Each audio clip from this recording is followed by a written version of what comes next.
मेरा नाम कृष्णा है और मैं आज आपको सुनाने वाला हूँ अर्जुन की एक छोटी सी कहानी। महाभारत में हम कुरुक्षेत्र की लड़ाई देखते हैं, लेकिन बहुत कम लोग जानते हैं कि अर्जुन ने अपनी ताकत कहां से पाई। आज की कहानी है उस छुपे हुए अध्याय की, जब अर्जुन ने वनवास से उठी हुई धूल से लेकर देवलोक की चमक तक का सफर किया तय। वनवास के दिनों में जब दुनिया अर्जुन को भूल रही थी, वो अकेला हिमालय के घने जंगल में तपस्या कर रहा था। हाथ में गांडीव, आंखों में एक ही दृष्टिकोण, अपने भाइयों के लिए ताकत चाहिए, बदला नहीं न्याय चाहिए। चारों तरफ जंगली जानवर, अंधेरा, लेकिन अर्जुन के अंदर का दीपक बुझने को तैयार नहीं था। पहला परीक्षा, शिव का परीक्षा।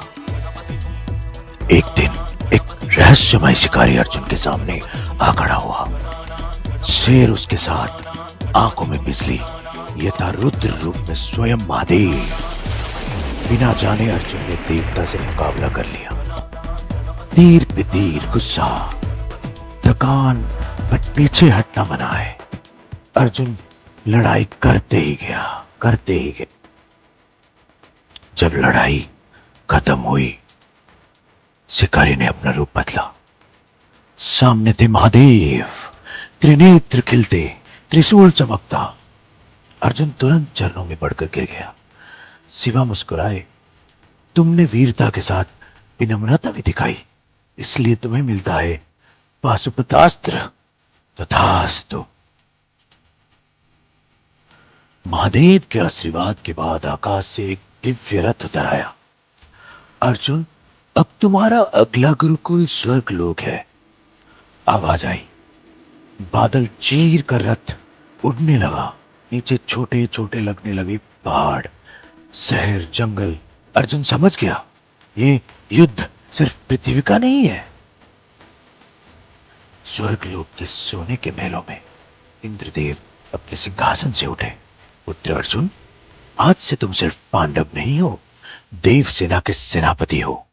अप्सराएं नृत्य कर रही थी, दीवारों पर लटके थे अनेक दिव्यास्त्र। अर्जुन के लिए ये सब देखना सपना था, सपना। उसकी आंखें चौकाचौंध हो गई ये सब देख के। स्वर्ग के सुखों के बीच एक नई परीक्षा आई।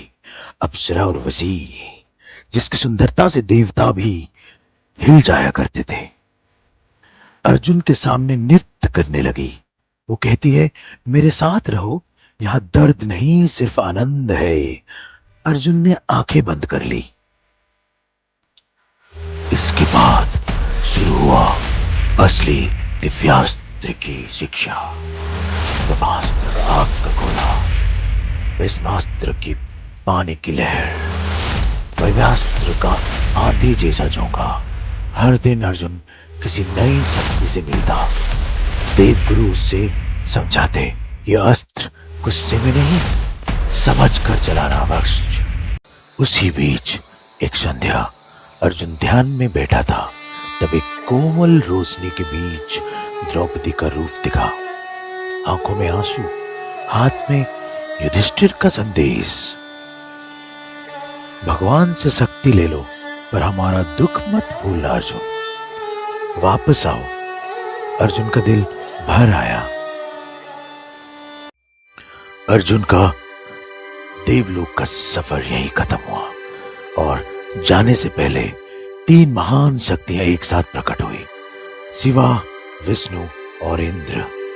तीनों ने अपने अस्त्रों की तेज से अर्जुन को घेर लिया। तुमने वासना, गुस्सा और डर तीनों को जीत लिया है। अब तुम कुरुक्षेत्र के लिए तैयार हो। तथास्तु।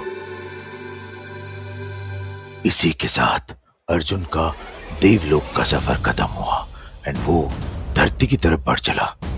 जिस वन से अर्जुन अकेला थका हुआ निकला था, उसी वन में आज एक दिव्य रथ उतर रहा था। युधिष्ठिर, भीम, नकुल, सहदेव दौड़ कर आए।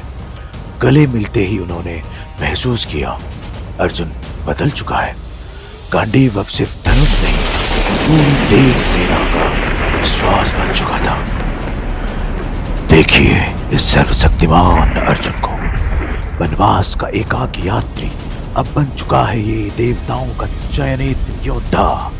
गांडीव धनुष में समाहित है पाशुपतास्त्र की बिजली, ब्रह्मास्त्र की अग्नि, विश्वास्त्र की शीतल शक्ति। शिव, विष्णु, इंद्र सभी देवताओं के आशीर्वाद उसके भीतर बसता है।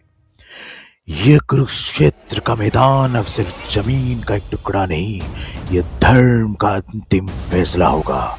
अर्जुन तैयार है क्या? कौरव तैयार हैं? दोस्तों, ये थी अर्जुन की स्वर्ग यात्रा की अनसुनी कहानी। अगले एपिसोड में हम लोग महाभारत का एक और रहस्यमय अध्याय सुनेंगे। सब्सक्राइब करें और बेल आइकन दबाएं। कमेंट में बताएं कौन सी कहानी सुनना चाहते हैं। अगली कहानी में मिलते हैं। नमस्कार।